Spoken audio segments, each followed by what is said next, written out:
Hey guys, so we just got back from New York. We celebrated our 3-year anniversary while we were there, which is pretty wild. And we happened to be in New York for Matt's niece's performance. So we took advantage of that time, made a reservation at one of the three Michelin star restaurants there. There's actually not that many in the US, about 140 in the world, but only like 14 in the US. So we were excited to take advantage.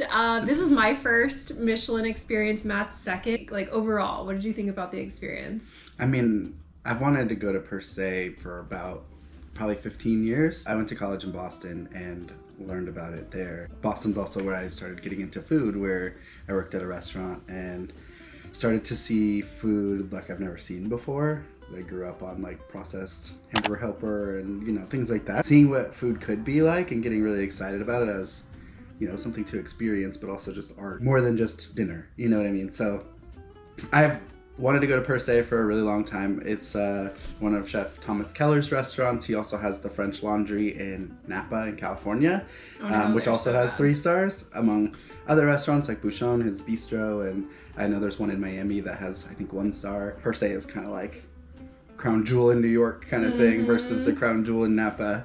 So I've always really, really wanted to go, and it was kind of a bucket list thing. And Thomas Keller was also in The Bear, and some of the things from The Bear are inspired by Per Se or French Laundry, like Every Second Counts and Sense of Urgency. So some of those same kind of things that we just like, but having worked in food service and being an artist and caring about kind of like service, but also the creativity and the execution of it, like Per Se, has just always been something I've been dying to try. Did it live up to my expectations? Spoiler alert, yes. Yeah.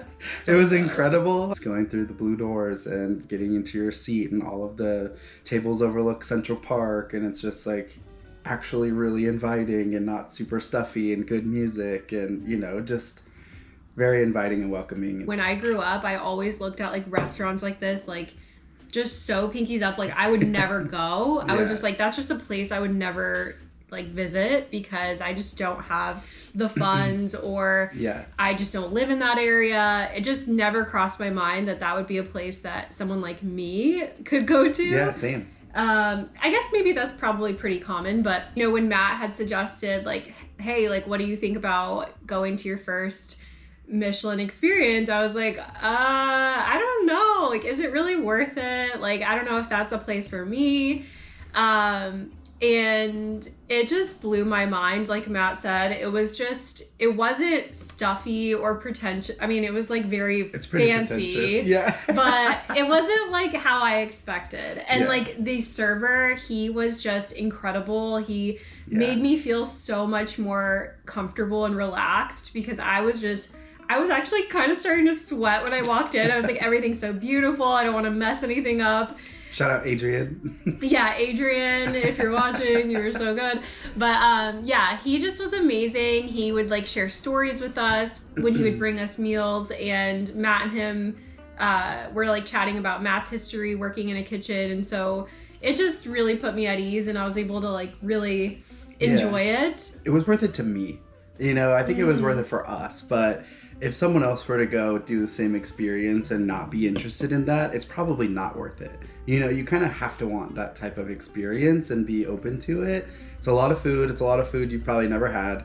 And it's a long dinner, and there is a lot of talking with the service staff and learning about things and being like, this chicken was named Colin, like Portlandia. You know what I mean? But like, if you're interested in where food comes from or how food is thought of and prepared, it's like 3 hours of just learning and just blowing your mind on what could even be done. But it's not worth it for everyone. I'll just say that. And he's not exaggerating about the chicken having a name. Like he literally, he told us that each, like he was like telling us like, this is where the chicken came from. This was like how much he was loved. Chef Keller has a relationship with this farmer who makes the best butter. So when you try this bread and butter, just like try the butter first and see how it doesn't taste like normal butter. And, I was like, okay. you know, it's like you do that and you're like, wow, this is good butter. But at the end of the day, it's bread and butter. So, you know, I think there's kind of like a healthy dose of like theater.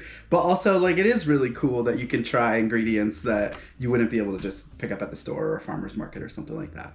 It's the quality. Like, obviously that set a high bar for me because I know that there's restaurants that have 1 Michelin star, 2 Michelin star, or 3 Michelin star.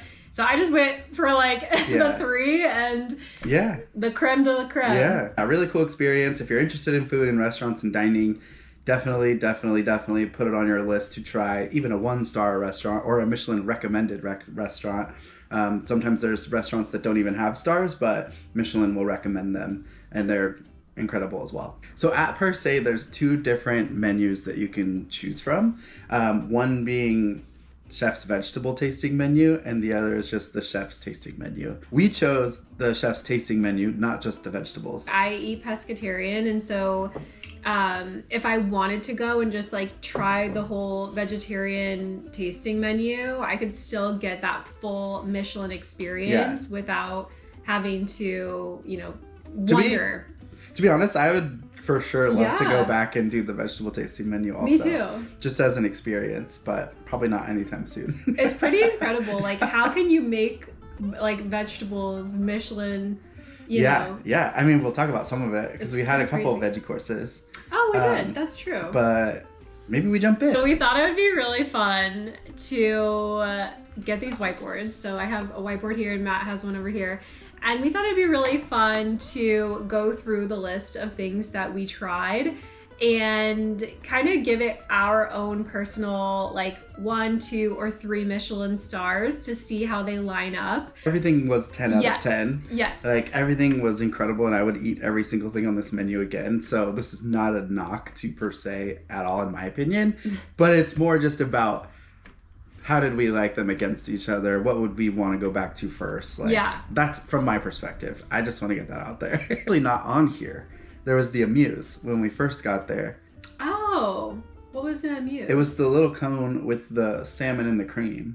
Oh, they didn't put that on there. I think everyone gets it. I think it's always on the menu. I forget what it's called. It's like a little canapé. I think that's what the phrase, but it's like a little ice cream cone, a salmon ice cream cone that you start with. Yeah, and you would have seen it in the previous New York vlog because I did have a clip of us eating it, but it's like a little cone and it's dressed up, and Matt was like, oh, it's dressed up like us. Oh yeah, with the little like boat, or it had like a collar on. It's literally just one bite. It's an amuse just to get you started and getting interested in what's going on. But it's like a little waffle cone with cream in it, probably like, I want to say whipped cream, but more savory than that. Like, not a sweet whipped cream. And then a little bit of salmon. To me, it kind of had like a chive, like, herbaceousness. Light, fluffy cream cheese vibe. Yeah. It's basically like salmon and cream cheese, you know, but on a cracker.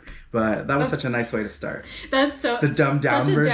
It's It basically like if you just took salmon and ate it with a cracker and a swab of cream cheese. Like, it was not that. We're uncultured. It was delicious. So that's where we started. And then from there, we dove into the menu. Yes. The first course was a caviar course. So oysters and pearls being the caviar of the pearls.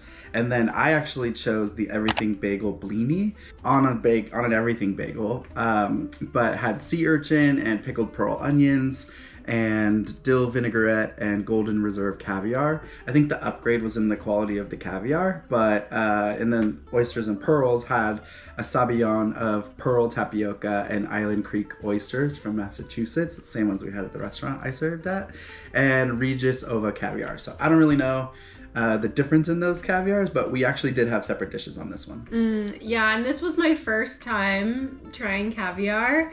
Same. So, it was your first time too? I mean, I've had roe, and I might have had caviar in the past a long time ago, like as a pasta app at an event or something, but not as a dish. Oh, okay. Yeah, so it was like, I think this was probably the most intriguing out of everything, just because I've heard of caviar and I had never tried it, and it looked really strange to me, and I was just...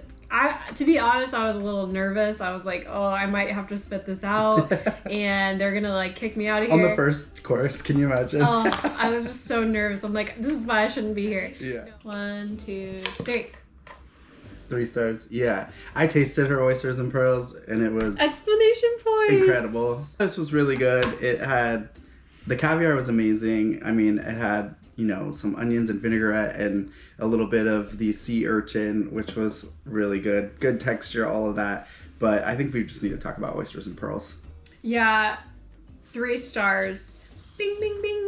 Definitely, I thought it was incredible. And the texture is nothing like I thought it would be.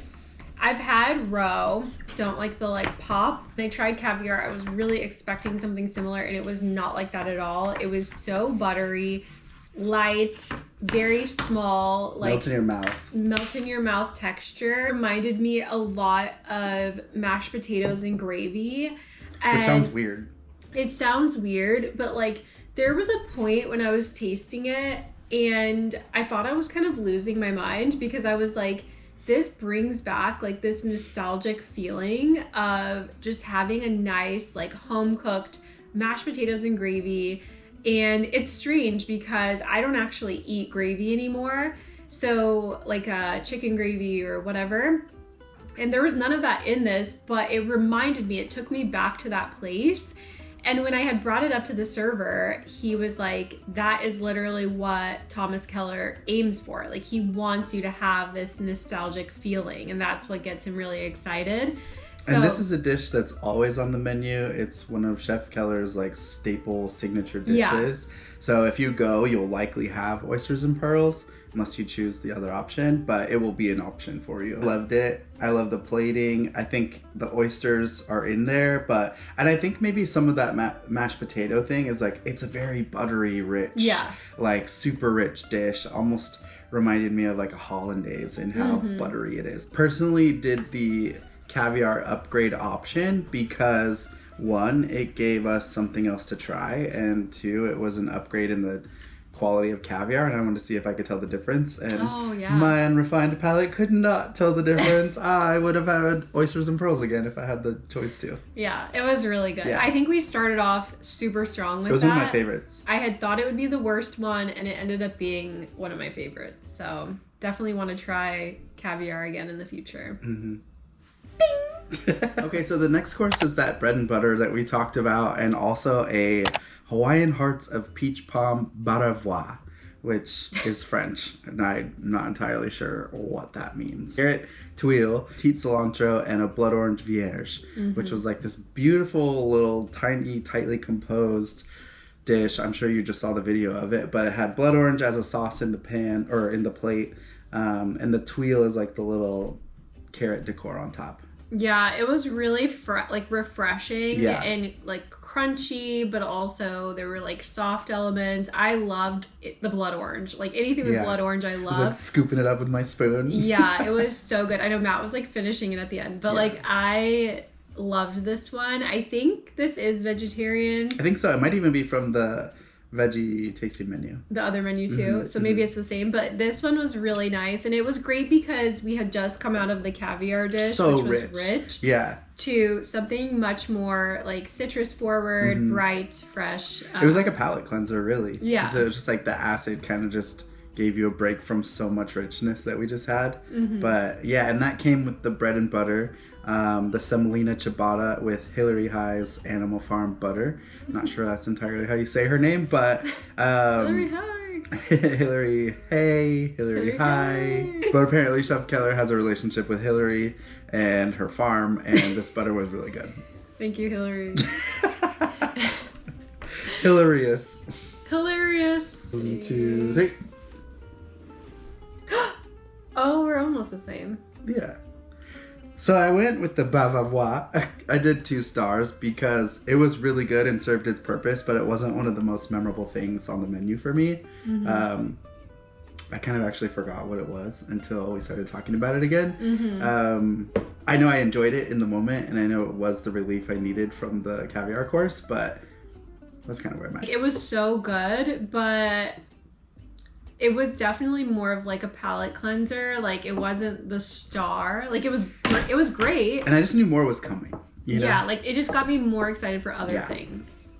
Tell me about your bread and butter score. This one I gave 3 stars. I was obsessed with the bread, especially the bread. Yeah. I love just bread and butter, like butter with salt on it, like the sea salt. I love like just like a nice like French bread. But this one, I don't know what was different about it, but it was like a warm, like little round bread, and it was just... It was probably the semolina, because normally you'd use a different type of flour than semolina, so it had that like... You know what's funny is I think that my favorite pizza place... I know exactly what you're going to say. Yes, exactly. Is that made with semolina? Yes, it is. Okay, so maybe I'm just a huge fan of semolina. Yes. It's because the bite and texture that it gives it. Yeah. Oh, that's so funny. Because there's a pizza place that is my favorite here in Seattle, and it's the crust is what makes it so good. Yeah, they use semolina flour. Oh, yep. There it is. Good. That makes total sense. I gave it 2 stars because... It's bread and butter. You know, I can't put it on the same level as some of these other things that we had. It was amazing, super good. The bread was fantastic. I wish I had like 2 more rolls. And the butter was as good as he said it was, you know. And I think the special relationship with the farm is really cool and all of that. But if I'm going to put it on the same scale for me as some of these other things, then I can't, you know. Yeah, it was so good. But I wonder who baked the bread. Yeah. I wonder if it was the pastry chef or if it was the other. Might have been. The Green Walk Hatchery Rainbow Trout, which is definitely up my alley. Butter braised fingerling potatoes, caramelized salsify, gomte seaweed, beurre blanc, and smoked trout roe.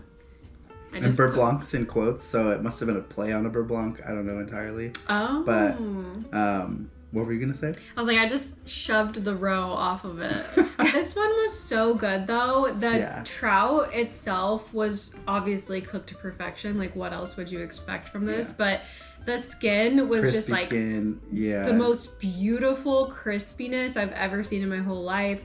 And then the actual trout was just like perfectly cooked, moist still, but like not too moist, not like raw, but it was just really, really good. Yeah. And I think it was like the beurre blanc sauce. It just went really well with the trout. Yeah, it had this like smoky quality to the trout did. With the crispy skin, and even the roe was really good for me. And just like kind of got a bite of all of it together, and it was just like smoky and rich and salty and just like delicious. 3. Okay. I'm gonna guess you took a star off for the roe. Okay, so I think 2 stars because, well, 1, I don't like roe, but I'm not gonna like knock a star off just because of that. I also just think like it was good, but I was just sitting there kind of similar to the blood orange dish. Like, this is good, but like I'm more excited for what's coming next. I wasn't like sitting there being like, this is so exciting. It was just like, it's good, but like I'm excited for what's next. Yeah, I think at a restaurant like this, I'm willing to try anything, even if it's something I probably wouldn't order otherwise. That's kind of what this course was for me, because for me, I gave it 3 stars because we were like starting to get into like really composed dishes with like a protein, and I mean oysters and pearls and stuff, yes, but with like a protein and a perspective about how all the ingredients come together, and just tasted like a mini dinner plate kind of thing. Yeah. So, you know, I loved the smoke, I loved the crunch, I loved the sauce. I thought it was really interesting, and I was like, okay, I see where we're starting to go now. This was like the first walk through the door and being like, okay, we're getting into some really amazing food now. Yeah, it was a great progression. Like, you started feeling like, okay, we're like moving out of all these like soft, like delicate things into... Yes. It was like a tiny, like you could scale that up and make it like a trout dinner. We started the experience with a glass of champagne, North Coast French champagne. Incredible, beautiful champagne, which we had with the oysters and pearls and everything, bagelblini and all that stuff. Yeah. I think right around here, maybe with the trout and the scallops and things, we switched. A glass of white wine, Gruner Veltliner from Austria. And you jumped to the Pinot Noir. Yeah. And I think your Pinot was French as well. Yes, I wanted to keep it the same, like, theme. Oh, so good. I actually don't typically like like spicy wines, and our sommelier came over and she talked me into it, which I'm so glad she did. It was gorgeous. It happened to be probably one of my top 5 red wines I've ever had in my life. Yeah, same. So exciting for me because I'm a huge wine drinker and I typically go for what I know and love. So I got to kind of get out of my comfort zone and find a new wine that I loved. So that was really fun. And I started with the Gruner because, well, it was the sommelier's suggestion as well. But I wanted something white that wasn't just like Chardonnay or something like that, that would be less on the like full-bodied kind of thing, and just have something nice for these fish courses, knowing that I'd probably go into a red wine later. Maybe we should explain, what is a sommelier? Well, a sommelier is basically a wine expert. You know, they go through tons and tons of training. There's different levels to being a sommelier as well. I don't know what they are exactly, but it's basically the person at the restaurant who's in charge of the wine and makes recommendations for pairings, or, you know, maybe you can look at the list and know what you want to get, and that's great. And maybe you need some suggestions based on what you like or based on what the menu is going to be doing. And, you know, that person's there to help curate that experience for you. Matt's like helping me learn. He's been the one who's helped me learn like what all of these things mean, because I used to be the type of girl who'd be like, $3 a bottle of wine, whatever. Which is fine. You know, and I just didn't know a single thing about wines. I didn't know what a sommelier even was. And we started going to like wineries and different things and learning a little bit more about the care that goes into making wine. And now it gets me excited because I do love wine, and not all wines are created equal. Yeah. And so like when we go to somewhere like here and I'm able to splurge and have a wine that is just so incredibly beautiful, you know, it's special, and it's like it's gonna transport me back to this place. So. Yeah. And I know enough to kind of know some things, but if you put me in a room with a bunch of actual wine drinkers, I'm gonna be like quiet. I don't really know what I'm talking about. We actually have a competition, because Matt's trying to teach me how to properly twirl my wine, and it's like a freaking storm happening in my cup, and he's so like beautiful about it. I mean, it's just fun. I worked at a wine bar for a while, and you know, it's just like second nature to me, and there is a point to it. It's not just like this one is the Stonington, Maine Sea Scallop Poilier. I don't know French. I apologize. With wild spring onions, Meyer lemon, and champagne Nagi. Don't come for us if we mispronounce any of these words, okay? Like, we are not French. We never claim to be French. I actually have not had a well-cooked scallop in my entire life.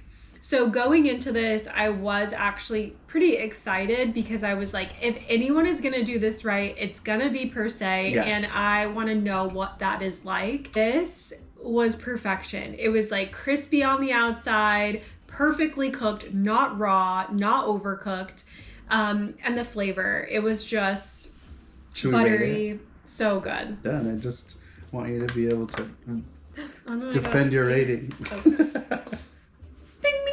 Yeah.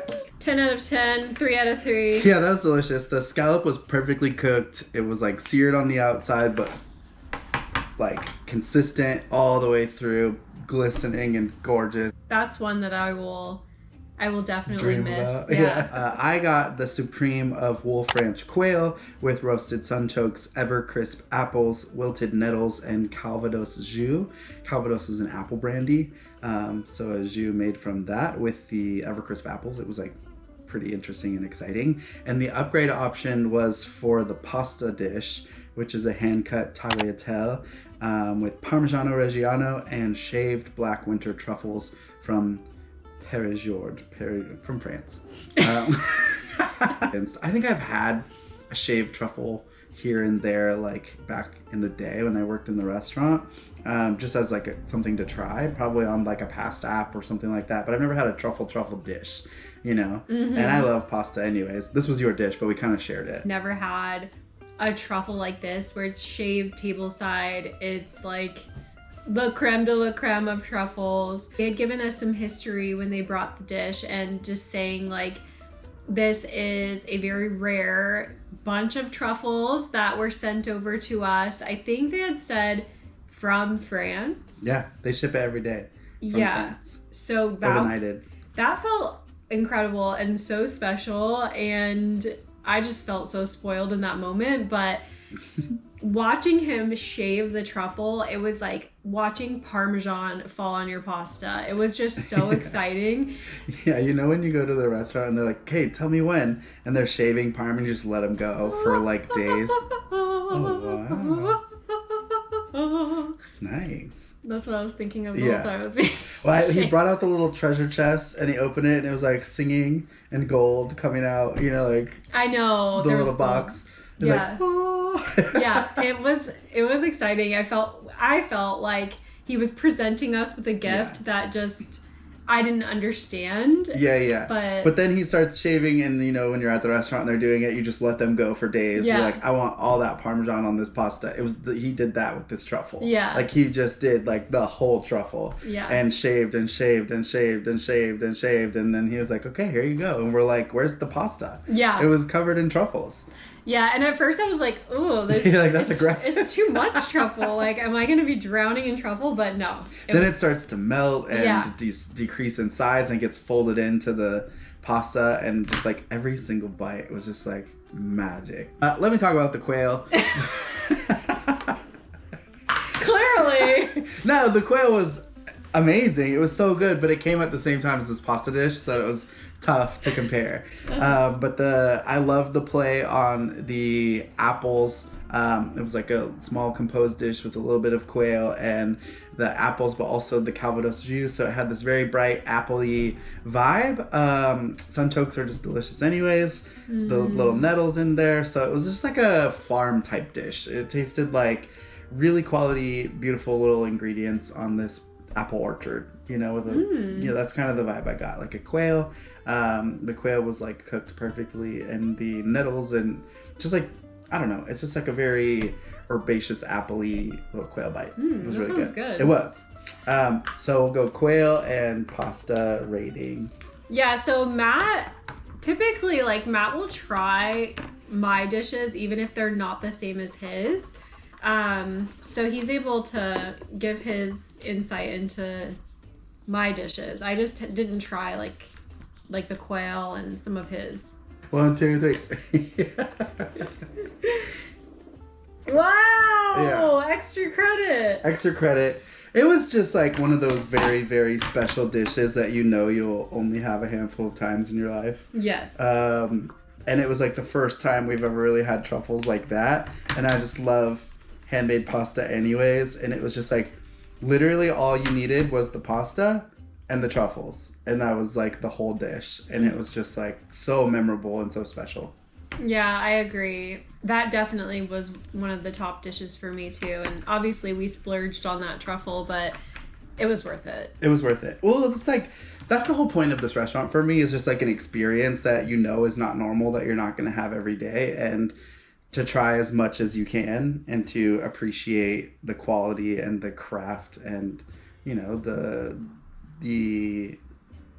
opportunity to even have food like that. In my brain, I was thinking truffle would be super rich. And so I was a little nervous about this dish being like, it's going to be so rich and just heavy. But an actual truffle is quite rooty and earthy. Well, it's a mushroom basically. It's like a fungus. Yeah. You know, so it grows underground, and it's, you know, like a mushroom would add that woodsy, nutty kind of thing too. Mm-hmm. But it's just like a very specific, rare, beautiful fungus. Yeah. Just weird thing to say. A beautiful fungus. Like, that'll be the title of this video. Matt had Elysian Farms Field Celle d'agneau, maybe? Celle d'agneau. Lamb bacon, fava beans, Sacramento Delta green asparagus, Easter egg radishes, and sherry gastrique. So good.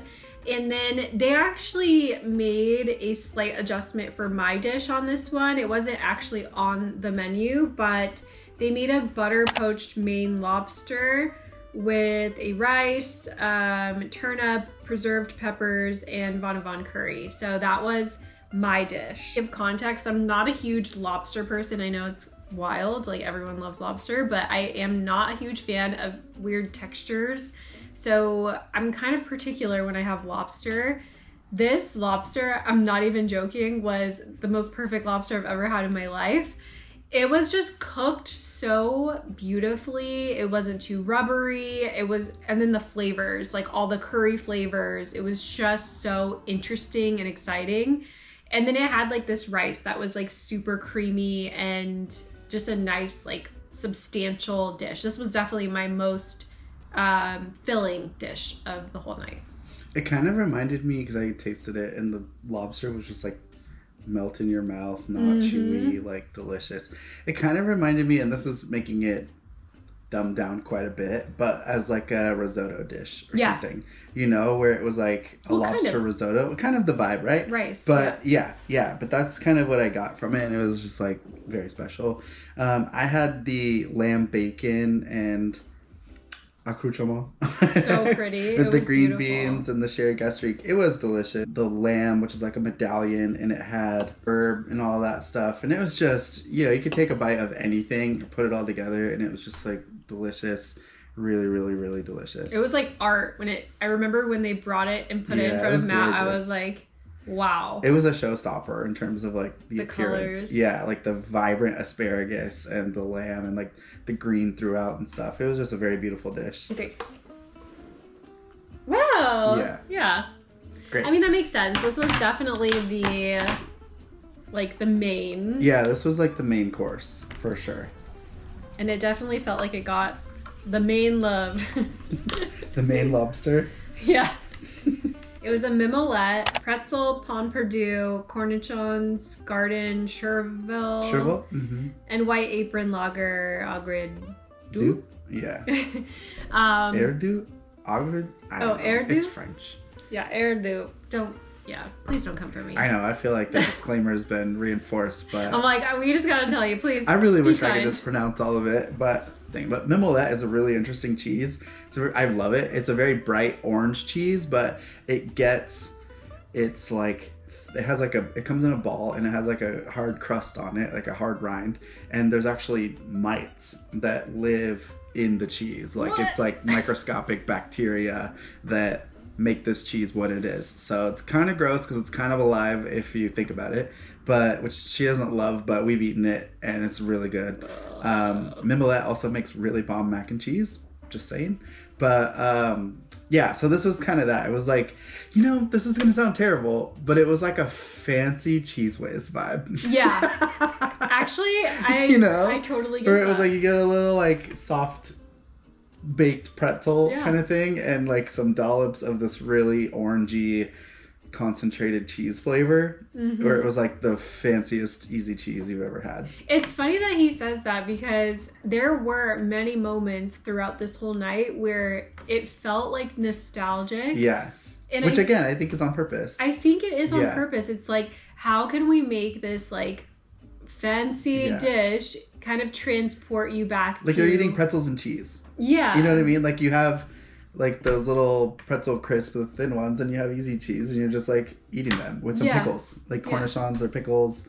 And I think maybe that's the point. And I think this apron lager is beer, so it's like beer cheese. You know, I think that's probably the point of this dish. It's like pretzels and beer cheese, which is amazing if you think about it. It's like, how can we take these flavors you're familiar with and make them so elevated that you wouldn't even recognize it? Yeah. 1, 2, 3.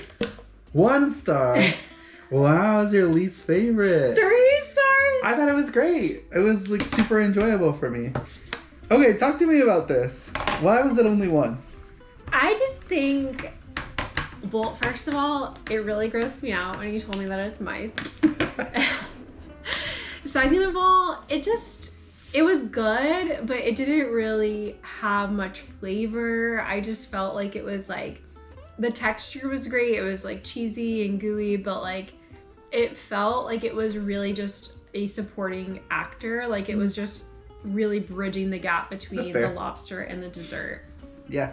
I mean, it's kind of hard to follow butter poached truffle pasta and lobster with a pretzels and cheese dish. Yeah. But it's like hard to follow that out. I really liked it. I love cheese. Though. Yeah, so 3 stars. Yeah, I just like think it's such a cool idea now looking back at it and just being like, here's your pretzels and your cheese. You know, like here's your snack after dinner before you go have dessert.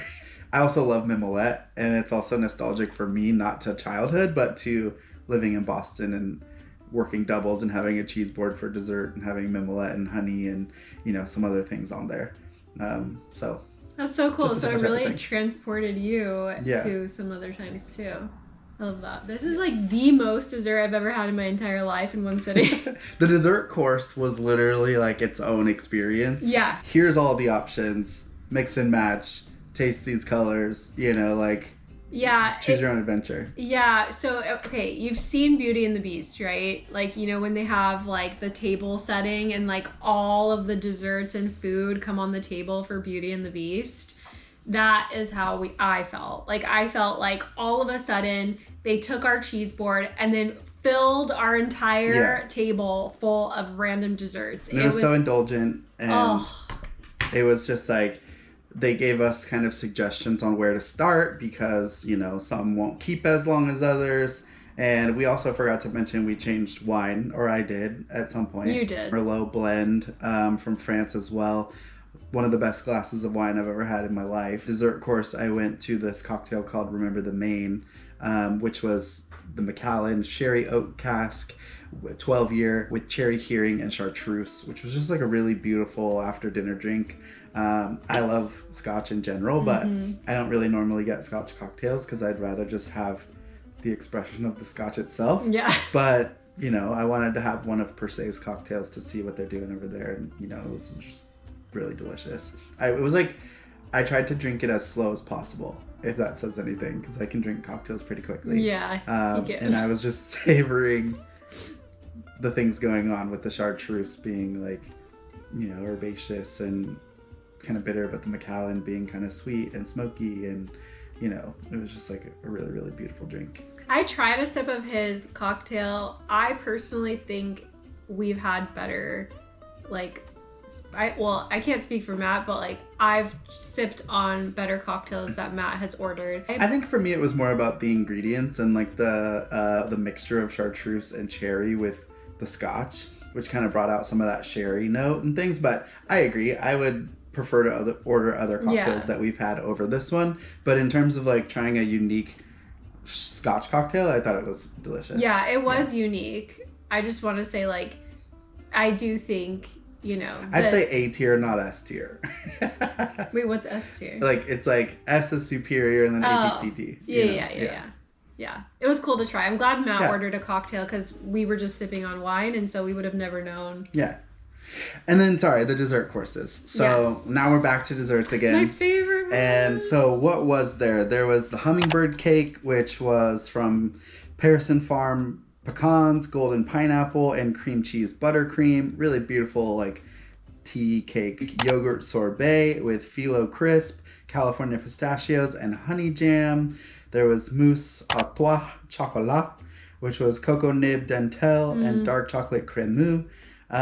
There was also a, like, coffee and donuts type course where it was literally like a coffee granita or some sort of, like, cold icy coffee thing with like a soft cream on top. That was my favorite. And then the fresh donut holes, which was like, again, the nostalgia, the playful Thomas Keller, here's your coffee and donuts after dinner, you know, but in a 3-star form.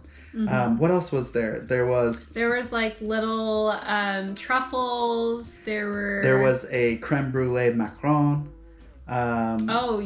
Yeah, they made us their version of a Hershey's Hugs and Kiss with Happy Anniversary on it, which was really sweet. We took one of those home. Desserts, like, what were your favorite desserts? I mean, we could just say the desserts were 3 stars. Yeah, I mean, we can't, it would take like all day if we went through and rated each dessert, but I would say, like, in general, it definitely, like, awed us. It was almost too much.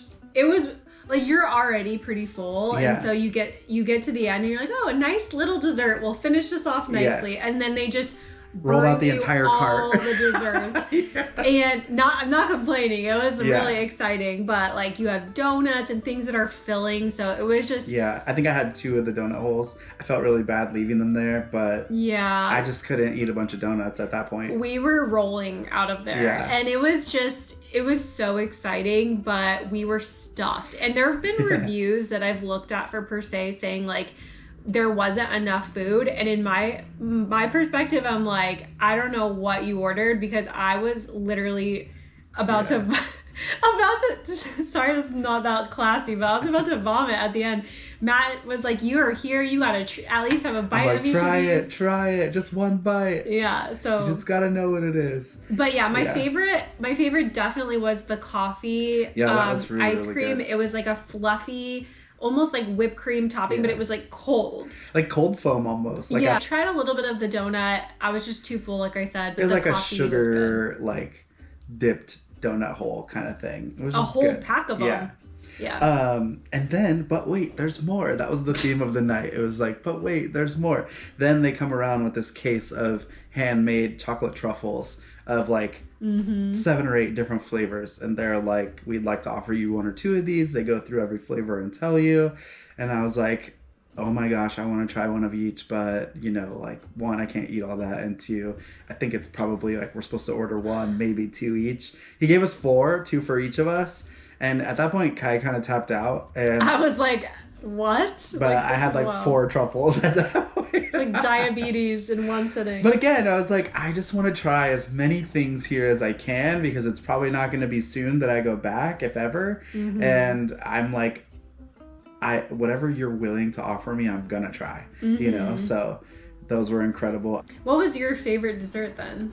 I think my favorite dessert is probably the coffee one. Yeah. Creme brulee macaron was really, really incredible too. It had like this perfectly glassy sheen on top, like a creme brulee. And then the vanilla kind of custard inside was super, super good. That was so good. Yeah, so that was probably my favorite. Your overall rating of the dinner from start to finish? From start to finish. I mean, this is probably expected, no? Yeah, it had to be. Of course. Forget about it. Rapid.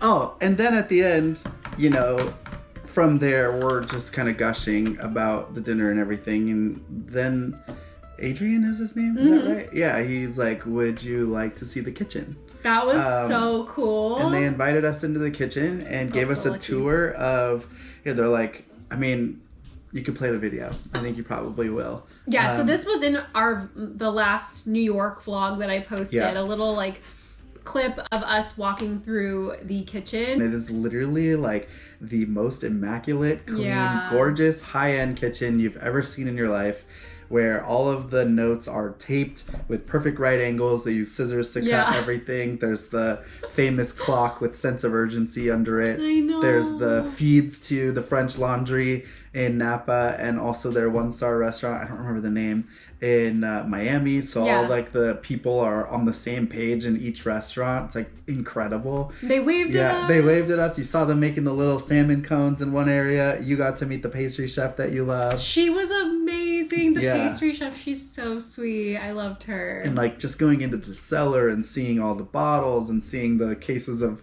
chocolate truffles that we had just enjoyed, and just getting really like to look behind the curtain. I don't think everyone gets to do that. Probably they do it pretty often, but I feel like they like select, you know, like here and there. Are you gonna appreciate it? Yeah. And I asked our server at some point, like just out of curiosity, like, what was family meal today? What did you guys eat? What did you make for each other? And it was like a stuffed rigatoni or something like that. It's like the dream.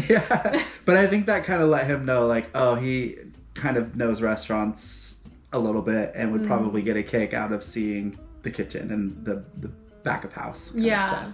It honestly felt like such an honor to be able to be like back there in the midst of just like this beautiful like artistic time for the team. And I know that he had said that they were in between services, so they do like one service and then they have a break and then do another one. Like 2 seatings over the two seatings the night. So we were able, that's where we were able to come Dad. Yeah, sorry guys. had to cut. My battery died. But I'm super grateful.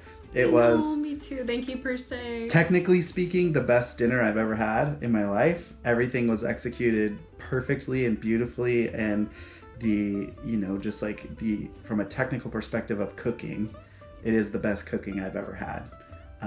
Yeah, if you ever have the chance to go to a Michelin star restaurant, I would highly recommend.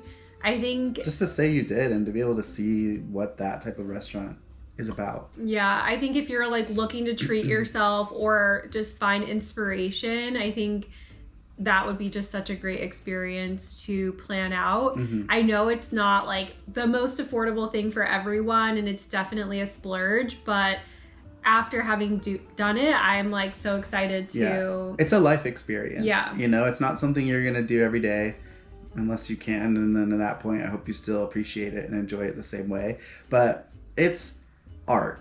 And it's an experience. And then we each got this little tin of house-made shortbread sandwich cookies with chocolate inside. More dessert. And, to take home and eat later or whatever. We actually brought them back to Seattle. I wish you could order them. They're so good. They're really good. But we kept the little tin. It's now a salt caddy for when we cook. And it'll remind us of being back at Per Se. I know. But what an incredible experience. Bucket list item crossed off. If you've tried Michelin star, let me know how it was and which one you went to, because I'd be curious to know what your experience was like. This was obviously my first one and Matt's first one in the US. So, well, maybe it's worth talking about the other one I went to. I went to Arzac in Spain, in Donostia, which is San Sebastian. The major differences for me were kind of in the playfulness. I think Per Se has a much more like focused, high-end French classic kind of delivery, where Arzac felt like a modern twist on Basque food in Spain. So I felt like Arzac was a little more laid back, a little more artsy, a little more like playful in their courses. Two different feelings of a restaurant. But I liked this because it tells me that you can be something different from other 3-star restaurants and get that 3 stars. They're not all going to be the same vibe, same food, same feeling, which I think is really cool. All the more reason to try more of them. But I remember at Arzac, you go to step away to go to the restroom and they come to your table and fold your napkin, which I've seen in a lot of places, but here they did it with spoons. So like the server's never even touching your napkin. They have 2 like big old serving spoons and they fold your napkin and put it back on the table, and when you get back, your napkin's folded for you. But we really like watching Chef's Table and, like Beat Bobby Flay and those types of food shows. And it gives you an idea of who these chefs are and what their perspective is. So, like, are there any other chefs that you'd be curious to find their restaurants and try? Yeah, I mean, what's the San Francisco? Dominique Crenn. Yeah. That one's on the list for sure. I'd love to try her food. Jean-Georges would be really good. He's in New York. I had his lunch once in college, but I know there's like the full dinner restaurant as well. It's like, I don't know what I'm trying to say, but it wasn't the lunch version. But yeah, that'd be really cool. I would love to try Michael Voltaggio's food. I think that would be really cool and modern and interesting. You could just see Matt's passion when he's talking about food. Like, he loves fine dining and just like food in general. So it's really cool to see him light up in this way. People's perspectives and their training and craft put on a plate for you to enjoy. This is what I love about traveling in general, is that you get to experience other places. You get to grow. You get to try new flavors. And bring them home with you. Yeah. Like, where you can be like, oh, I had that carrot dish there, and now I just really want to try to make a smoky carrot. Or whatever, like you get ideas and you can incorporate some of those things into your life. And we talk about this all the time with like cocktails and stuff too, where that one ingredient you'd never had before, but now it unlocks an entire new part of the map and you can see it at the bar and be like, oh, they have that. So maybe they can make this type of drink, and it reminds you of that place you were and the experiences you had and stuff. So this makes me excited for what's next. Yeah. What is next? What is next? Ooh. I think it's tacos in California. Yeah. That's tacos next. In California. Yeah, that's next. Maybe a fresh avocado. I don't know. Wait, I'm sorry. See, we can go from 0 to 100. We can go from Michelin star to Street 99-cent tacos. Yeah, yeah. I don't know if That's it's 99 cents anymore, but yeah, it's probably like $4.50. all right, guys. Try per se. Yeah, try per se. Thank you so much for watching, and we'll see you in the next one. Bye.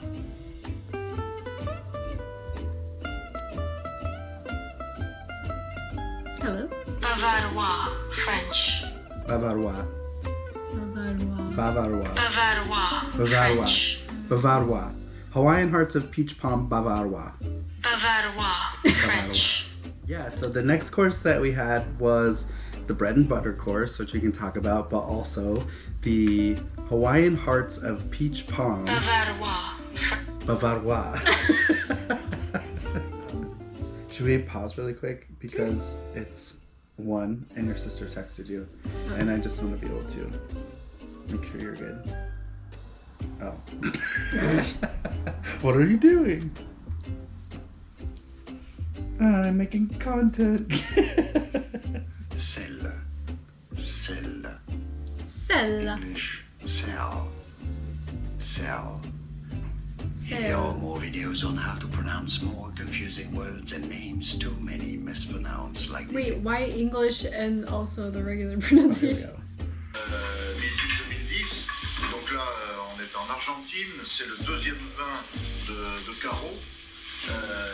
L'association Catena Rothschild.